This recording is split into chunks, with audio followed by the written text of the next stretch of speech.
इसका कोई फ़र्क जो लोग महसूस कर सकें?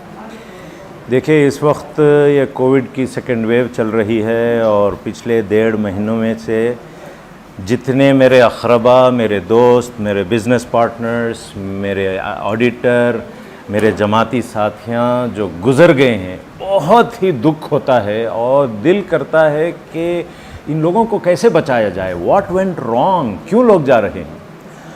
हकीकत में एक दूसरी बात यह है कि जो लोग अर्ली आए, और मेरे पास कम से कम 100 लोगों की नाम मैं लिस्ट बता सकता हूँ जो जल्दी आकर ट्रीटमेंट के 100% अच्छे होकर गए, एक पेशेंट को भी एडमिट होने की ज़रूरत नहीं पड़ी।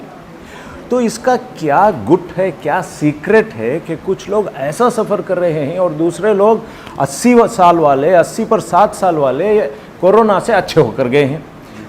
इसका सीक्रेट ये है कि अर्ली ट्रीटमेंट, जल्दी आना चाहिए, जल्द आइए। अब इसमें जल्दी आने में क्या ऑब्स्टिकल्स हैं, क्या चीज़ें रोक रहे हैं लोगों को, वो ये है कि लोग जब बुखार आती है, ज़ुकाम होता है, कुछ सर्दी खांसी होती है तो कहते हैं कि क्या नहीं डॉक्टर साहब, ज़रा खांसी बुखार रही सो वत्ताच एक 15 दिन से था, सामने गली वाले के साथ गोलियां खा ले को था कर को समझते ही this is a serious problem.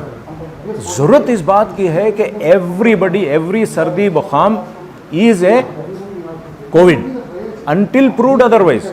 चाहे वो कोविड टेस्ट अगर नेगेटिव भी आ जाए तब भी वो कोविड है, कोविड टेस्ट पॉजिटिव आने की कोई ज़रूरत नहीं है।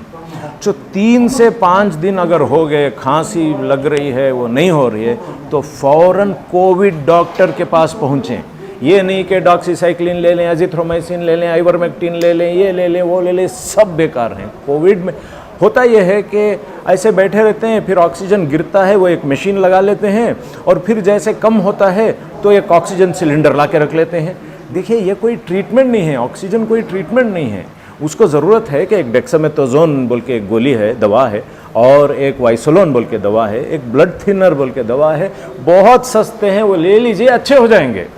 गफलत सबसे मोहल्लिक चीज़ है इस बीमारी में। इस वक्त गाफिल ना होएं, कोविड समझें, कोई डरने की चीज़ नहीं है साहब कोविड, मगर इलाज नहीं कराते, यहाँ प्रॉब्लम है।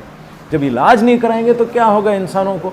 तो ज़रूरत इस बात की है कि जल्द अज जल्द डॉक्टर के पास पहुँचें, कोविड डॉक्टर के पास पहुँचें। और आप HBS हॉस्पिटल हमेशा खुली है, आप कैजुअल्टी को पहुँच जाएं, आपको कम से कम इलाज किया जाएगा। ना ऑक्सीजन की सिलेंडर की ज़रूरत, ना ICU की ज़रूरत। प्लीज़ हमारी ये मुअद्दिबाना गुजारिश है, बल्कि एक परेशानी की गुजारिश है कि जल्द अज जल्द हॉस्पिटल को पहुँचें। 3, 4, 5 दिन बुखार है, खांसी है तो आ जाना चाहिए, उसमें डिले हरगिज़ ना करें। डिले मोहल्लिक होगा। ऑक्सीजन कम होने के बाद जो आते हैं उसमें 20% से ज़्यादा लोग फौत हो जाते हैं पूरे ट्रीटमेंट के बावजूद। ये बहुत दुख है। कहीं ये भी देखा गया है, जैसे कि आप दवाइयों का नाम बता रहे हैं, इस तरीके से जब दवाइयों का नाम सामने आता है, लोग जो है अपने तौर से वो दवाइयों का इस्तेमाल करते हैं। क्या ये मुनासिब रहेगा? देखिए, बिल्कुल मुनासिब नहीं है। हमारे दीन में, हमारे तरीक़ेकार में जो इल्म बाइल्म वाला है उसकी इताअत करना, उसकी समझ अलग है। आप 2 अल्फाज कुरान के और हदीस के पढ़कर आप फतवे देने नहीं लग सकते हैं। अरे डॉक्टर का अपना मकाम है। तो अपने आप ट्रीटमेंट करना सुइसाइडल है, मैं आपको बता रहा हूँ।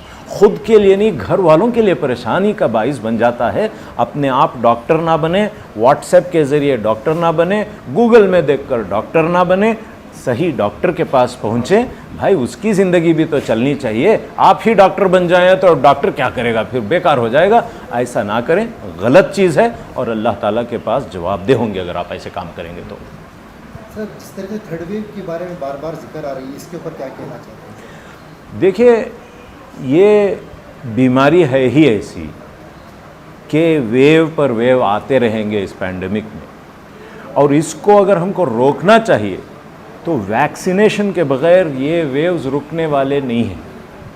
तो ये तीसरी चीज़ है कि हम जल्द अज जल्द वैक्सीनेशन कराएं और जाकर वैक्सीन करा लें। इसके बारे में जो कॉन्स्पिरेसी थियोरीज़ हैं, वैक्सीनेशन कराए तो ये होता, वो होता, ये होता, नक्को लेने का, ये इसके ताल्लुक़ से कोई सबूत नहीं है किसी के पास। ये इंसानी ख़यालात हैं और हम ख़यालात की इताअत करने वाले नहीं हैं। साइंटिफिक प्रूफ्स हैं, अल्लाहु आलम, बाकी चीज़ें हम नहीं जानते हैं। हम वैक्सीनेशन लेंगे, और खुदा से उम्मीद करेंगे, ऊंट को बांधेंगे और उस पर तवक्कुल करेंगे। ये तरीक़ा होगा हमारा। यकीनन वैक्सीनेशन लेने में जल्दी कीजिए और हर फर्द को वैक्सीनेशन लेना चाहिए। इससे थर्ड वेव भी रुक जाएगी और अपना देश भी बच जाएगा, अपनी माशी और हर किस्म के हालात तब्दील हो जाएंगे। हम इस देश को, इंसानियत को बचाने वाले बन जाएंगे। बराह करम जाकर वैक्सीनेशन लें और थर्ड वेव को रोकें इंशाअल्लाह। अब लोगों में एक कन्फ्यूजन सर, ये ब्लैक फंगस के नया शुरुआत हो रही है। जी देखिए, ब्लैक फंगस ये सब बातें बहुत दूर की बातें हैं।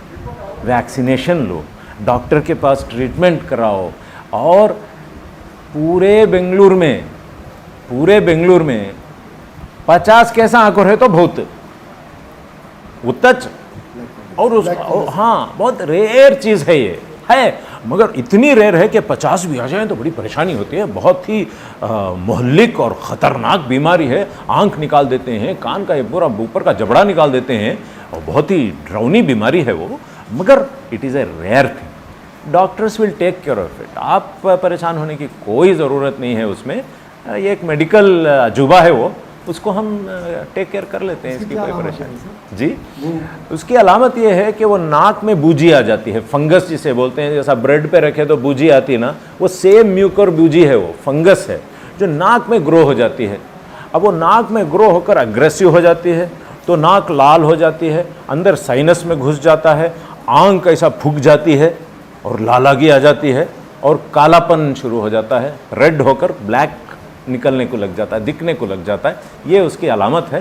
तो नाक ब्लॉक हो जाती है, नोज़ ब्लॉक है ना, दर्द चेहरे में, साइनस में दर्द और नोज़ ब्लॉक, ये उसकी अलामत होते हैं। तो पोस्ट कोविड, ये कोविड के बाद का हिस्सा है, मरहला है। पोस्ट कोविड जब दवाएं लेते रहते हैं, कुछ लोगों को ये होता है, अर्ली ट्रीटमेंट करने से वो भी चले जाता है। साहब ऐसी कोई बात नहीं है, उसकी दवाई है, इंशाल्लाह ठीक हो जाएगा।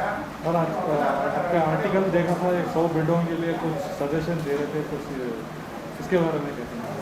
बस अल्हम्दुलिल्लाह इस वक्त हम HBS हॉस्पिटल चला रहे हैं, अल-अमीन हॉस्पिटल चला रहे हैं, एक 50 रूम की ओयो होटल चला रहे हैं, वॉर सिटी होटल चला रहे हैं, और अब सेंट जोसेफ्स कॉलेज वालों के साथ मिलकर, हसीरू दड़ा के साथ मिलकर एक 100 बेड की फैसिलिटी वहाँ चला रहे हैं। और लोग आ रहे हैं और ये कारवान बढ़ता जा रहा है।